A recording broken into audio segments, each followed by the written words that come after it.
Agamemnon, le roi des rois, a convaincu les principaux chefs grecs de le suivre vers Troie. Tous sont de grands rois. Ménélas, son frère, règne sur Sparte. Le vieux Nestor gouverne Pylos. Ajax le Grand est roi de Salamine. Idoménée, roi de Crète. Le jeune Diomède, roi d'Argos. Ulysse, roi d'Ithaque. Et Achille, roi de Phthie.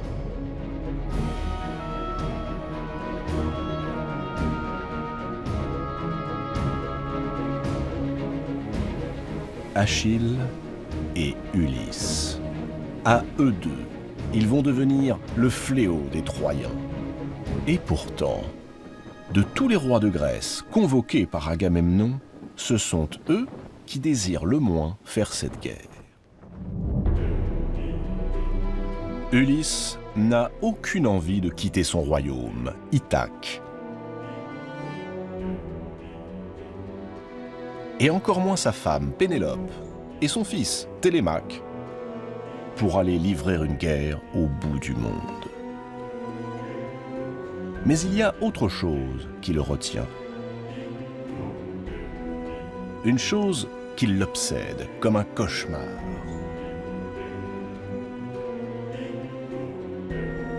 Jadis, un oracle lui a affirmé que le jour où il quitterait Ithaque, il n'y reviendrait que 20 ans plus tard, seul et pauvre. Ulysse a la ferme intention de duper Agamemnon pour ne pas répondre à son appel. Il n'est pas en manque de ressources. Ceux qui le connaissent l'ont surnommé l'homme aux 1000 ruses.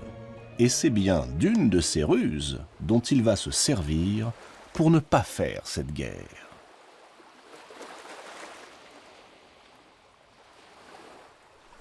Ulysse se coiffe d'un bonnet de paysan et se rend sur une plage d'Ithaque. À une charrue, il attelle un âne et un bœuf. Puis, devant son entourage sidéré, il sème du sel à la place du blé et commence à labourer la plage. Pénélope, éplorée, présente Ulysse aux émissaires envoyés par Agamemnon pour l'escorter à la guerre. Regardez-le. Regardez ce qu'est devenu le fier Ulysse. Un fou. Un pauvre fou.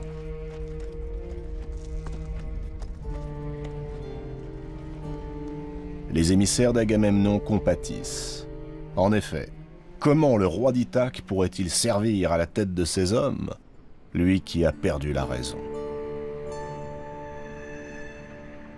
Ils sont sur le point de reprendre la mer, dépités, lorsque l'un d'entre eux les arrête. Il connaît la réputation du roi d'Ithaque. Quelque chose lui dit qu'il est en train de se jouer d'eux. Alors, d'un seul coup, il arrache le jeune Télémaque des bras de sa mère, dégaine son épée, se plante devant la charrue d'Ulysse et fait mine d'égorger l'enfant avant de le jeter sous le soc du laboureur. Ulysse stoppe tout net son attelage et se précipite au secours de son fils. Il est démasqué.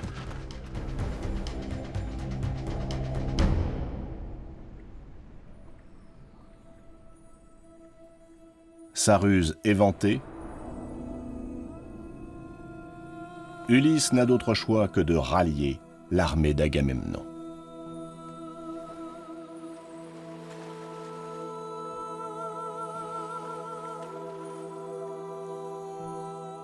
Le voilà donc à Mycène, avec ses hommes, et auprès des autres rois, prêts à embarquer. Mais il manque encore un combattant, Achille.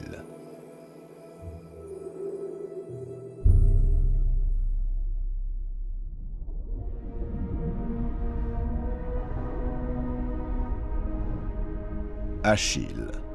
On peine à croire que ce jeune homme courageux, dont on dit partout que la force n'a pas d'égal sur cette terre, souhaite se dérober à la guerre voulue par Agamemnon.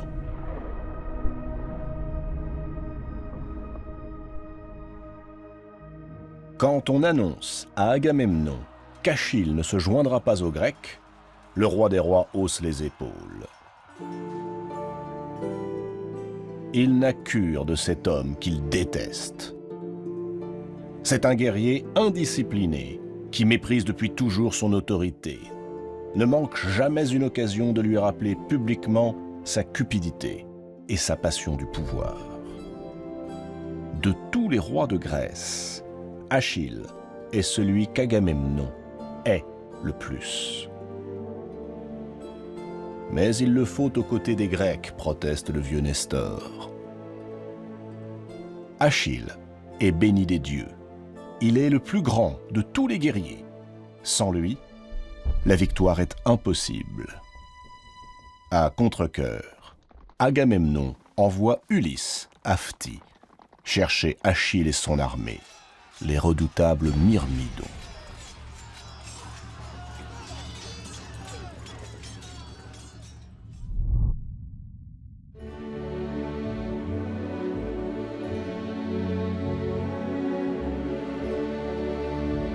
Thétis, la mère d'Achille. Déesse de l'ancien temps. Une nymphe, très exactement, la fille du vieux de l'abîme.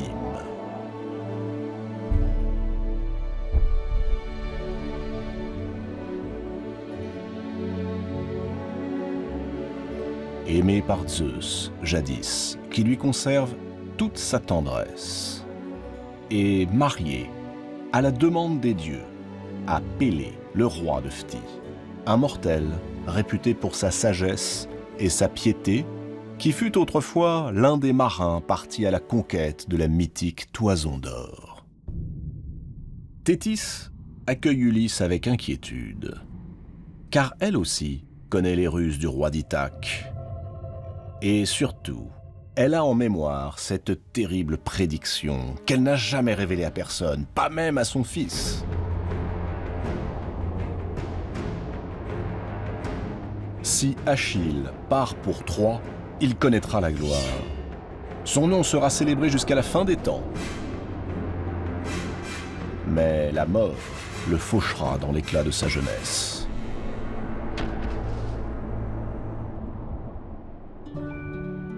S'il reste chez lui, en Grèce, il vivra longtemps, heureux, entouré et aimé de tous les siens. Mais lorsque les enfants de ses enfants auront disparu, tout le monde aura oublié son nom. Heureusement pour Thétis, à tous les arguments qu'Ulysse lui soumet, Achille répond par un non catégorique. Non, il n'est pas question d'aller se battre à Troie pour sauver l'honneur d'un mari cocu ou pour agrandir l'empire d'un roi qu'il méprise. Soulagée, Thétis prend son fils dans ses bras et tout à sa joie de le voir rester auprès d'elle, elle lui révèle le sort funeste auquel il a échappé. Achille est interloqué. Ainsi, il a donc le choix, mourir jeune, mais en héros, ou bien vieillir dans le confort et le bonheur, mais s'éteindre et rester anonyme parmi les anonymes, promis à l'oubli. Il réfléchit longuement. Puis il se tourne vers Ulysse. Sa décision est prise.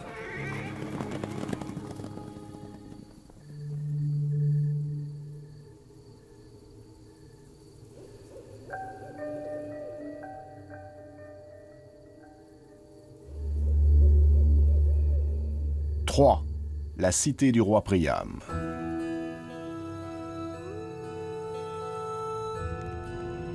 Hector désigne son frère, Paris. Tout ce qui arrive à Troie est de sa faute, clame-t-il. Ces noces odieuses sont cause du grand malheur qui guette la cité. Hector vient de l'apprendre. Les Grecs ont mis sur pied la plus vaste armée que le monde ait connue. Ils sont en route. Ils s'apprêtent à débarquer sur les rivages de Troie.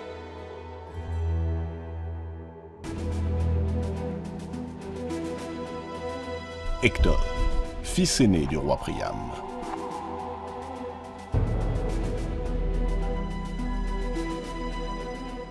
le rempart de Troie, le bouclier de la cité. Adulé par le peuple, il en reçoit des honneurs presque divins. Ses amis, comme ses ennemis, reconnaissent en lui un guerrier à la vaillance sans pareille. Mais aux remontrances de son frère, Paris oppose toujours les mêmes réponses. Troie est invincible, protégée par les dieux, et jamais la lance grecque ne pourra renverser la cité de Priam. Quant à lui, il est amoureux d'Hélène, il l'aime éperdument, et elle aussi. Rien ni personne ne les séparera. Hector fulmine. Son frère ne comprend donc rien à ce qui se joue. L'armée grecque ne vient pas seulement envahir Troie, elle vient dévaster la ville qui depuis toujours résiste aux rêves d'Agamemnon. Un prince de Troie n'a pas le droit de se comporter avec une telle assurance, mêlée à tant de désinvolture.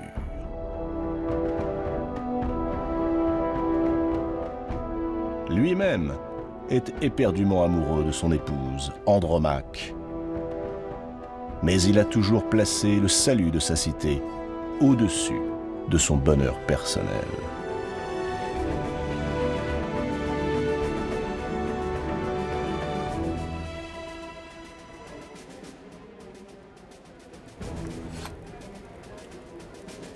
Le vieux roi Priam est pris de vertige. Hécube, son épouse, se lève. Elle marche vers ses fils. Elle saisit la main d'Hector, puis celle de Paris, et les force à se joindre. Les deux frères y consentent sans que ni l'un ni l'autre n'approuve. Mais soudain, le visage d'Hécube se fige. Dans l'ombre, une silhouette surgit, drapée de noir. C'est Cassandre. Cassandre, fille d'Hécube et de Priam.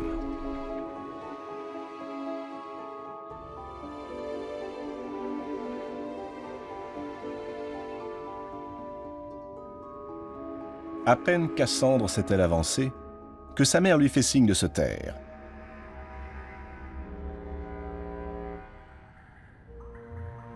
Elle sait trop bien que tous les mots que cet enfant prononce sont porteurs de désastre et de mort. Depuis que Paris est revenu à Troie au bras d'Hélène, Cassandre ne cesse de répéter que cette union illégitime causera la perte de la cité.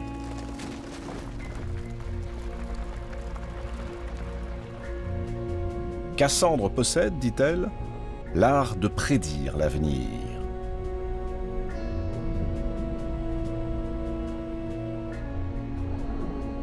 Ce n'est pas faux. Quand il la vit, Apollon tomba passionnément amoureux de Cassandre. Il lui promit, si elle consentait à s'offrir à lui, de lui enseigner tous les dons secrets que seules les grandes prêtresses et les Pythies, qui savent deviner les volontés des dieux, sont autorisées à connaître. Cassandre accepta, et Apollon fit d'elle la plus experte dans l'art de prédire l'avenir.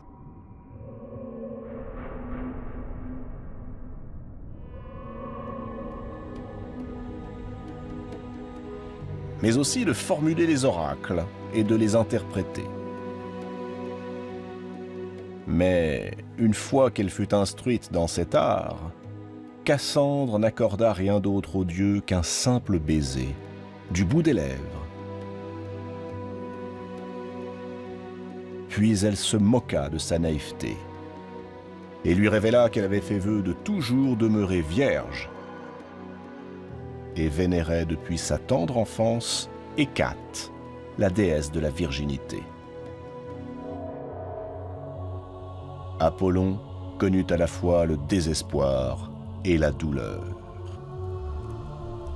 Pour se venger de la trahison de la belle Cassandre, il lui cracha dans la bouche.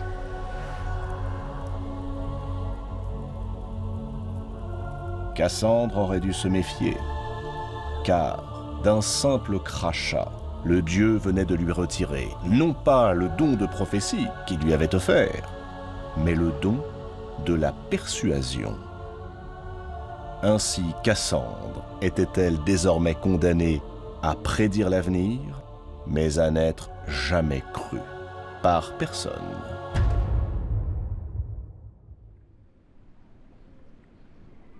La flotte grecque est au grand complet. Elle s'apprête à lever l'ancre. Des milliers de navires sont prêts à affronter les flots. La brise gonfle les voiles. C'est l'heure du départ. Mais soudain, comme par magie, les vents retombent. Plus le moindre souffle.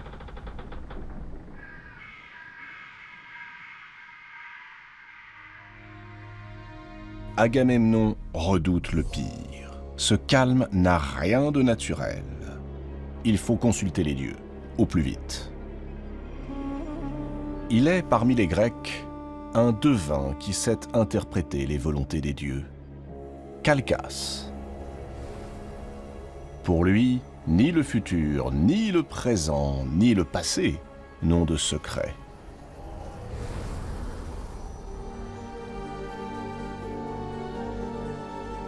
Calchas observe longuement le vol des oiseaux. Et ce qu'il annonce fait trembler tous les rois grecs.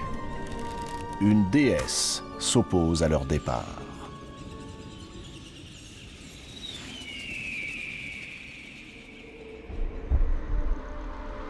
Artémis, fille de Zeus et sœur jumelle d'Apollon. Agamemnon s'emporte. Qui a osé offenser Artémis, la déesse de la chasse? C'est toi, répond Calchas. Et le devin rappelle à Agamemnon ce jour où, parti chasser, il avait croisé une biche magnifique. Longtemps, il l'avait pistée avant de lui décocher une flèche mortelle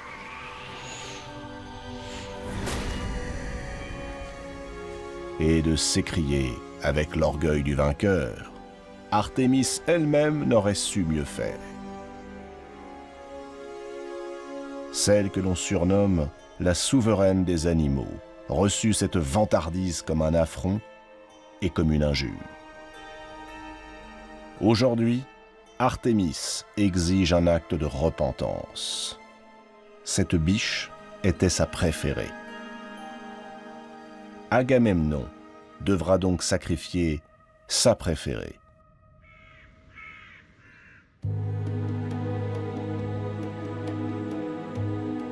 Sa fille, Iphigénie. Le roi des rois est effondré.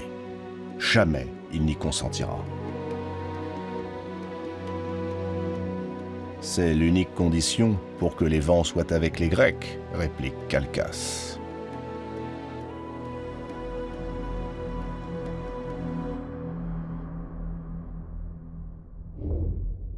Agamemnon est dévasté.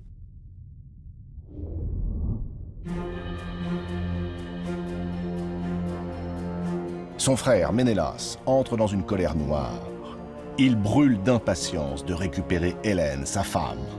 Et il est soutenu par l'entière coalition des rois grecs, prêts pour la guerre.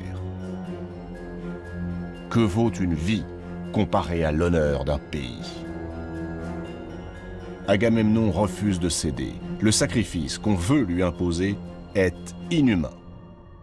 Il prie Zeus et tous les dieux. En vain. Il sait qu'on ne peut se dérober aux ordres de la déesse Artémis. Tous les Grecs connaissent son tempérament farouche et fier, cruel aussi. Depuis toujours, la déesse de la chasse se montre inflexible lorsqu'elle ou l'une de ses suivantes se sentent offensées. Et nombreux furent les hommes qu'elle décida de punir par le passé. Tous, ici, au moment de prendre la mer, se souviennent d'Actéon, un des plus grands chasseurs de tous les temps. Mais le jour où Actéon surprit la déesse alors qu'elle se baignait nue dans un torrent, cette dernière se vengea de la plus effroyable manière. Elle transforma le malheureux Actéon en cerf. Les chiens du chasseur ne reconnurent pas leur maître et le dévorèrent vivant. Artémis assista à la scène sans intervenir.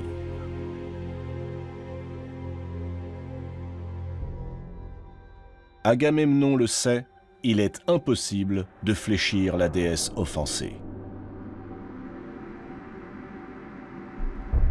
Alors, le roi des rois refoule ses larmes, maîtrise le tremblement de ses mains et finit par accepter la décision des dieux. Ulysse, atterré par le sacrifice qu'un père s'apprête à commettre, suggère à Agamemnon que l'on fasse croire à Iphigénie que de sa soumission au mariage dépend le sort des Grecs. Cela adoucira son destin. Il suffit de prétendre qu'Achille a posé une condition pour suivre l'armée grecque, épouser Iphigénie. La jeune fille consent et n'oppose aucune résistance. Elle obéira aux vœux de son père et épousera Achille si cela permet à l'armée des Grecs de compter dans ses rangs le plus glorieux des guerriers. Le mariage aura donc lieu. Et comme l'exige la coutume, il doit débuter par un sacrifice. Iphigénie, confiante, marche vers l'autel, guidée par Agamemnon. Le grand prêtre l'attend, impassible. Iphigénie croise alors le regard de son père. Et dans ce regard, elle peut lire la terreur et l'effroi.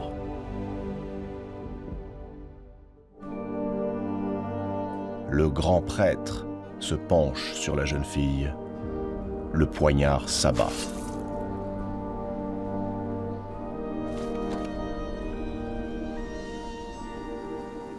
Le vent se lève.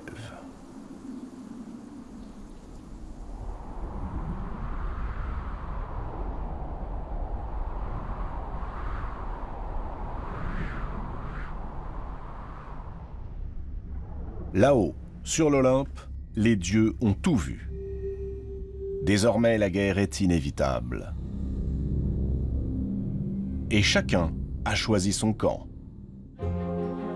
Apollon a fondé Troie. Il en est le protecteur. Il saisit son arc et son carquois, et il cingle vers la cité de Priam. Artémis a tenu son serment et libéré les vents qui portent l'armée grecque, mais en toute chose, elle soutient son frère. Elle prend le parti d'Apollon et des Troyens. Aphrodite lui emboîte le pas. Elle entend protéger l'idylle entre Hélène et Paris, dont elle a assuré le succès.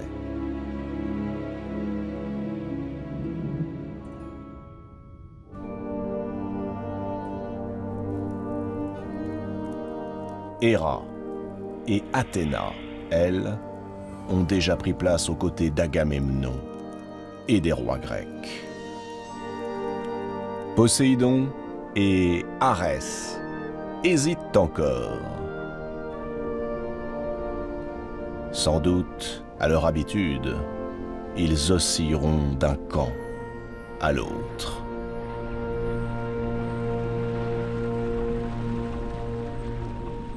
Le vent s'est levé.